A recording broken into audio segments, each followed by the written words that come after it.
Allee, was Jonneke. Ik doe mijn best. Godverdomme. Zeg, ik ga weer te laat zijn, hè. Ja? Ik ga weer staffen moeten schrijven, hè. Het is hier zeker, hè? Ja? Het is hier zeer, het is hier zeer, ja. Wij dachten alles in. Want hier moeten we Ja. wel de meester. Houden ze daar geen rekening met uw ziekte Wat, hè? op school?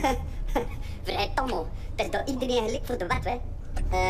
Je moet straffen schrijven. Ik heb al veel straffen moeten schrijven, vind ik. Zeg, en hoe heet die ziekte? Dat is een verkeersziekte, hè.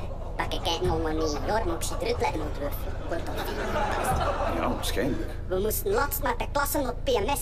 Zijn ze de lichte vorm van ADHD. Ik zei, lap, moet nog relatine brein sletten met mijn moeder. Ja, meisje, kunt u toch ook een beetje moderner kleden? Kijk nu ja. bijvoorbeeld naar uw vriendinnetjes. Ja, mijn ma zei, een kleintje moet letten op terug, tot dan minder opvallen. Ja, maar misschien heeft ze wel gelijk. Misschien is dat wel goed gezien, in feite. Ja, ik weet niet, hè. Bloedige truiten.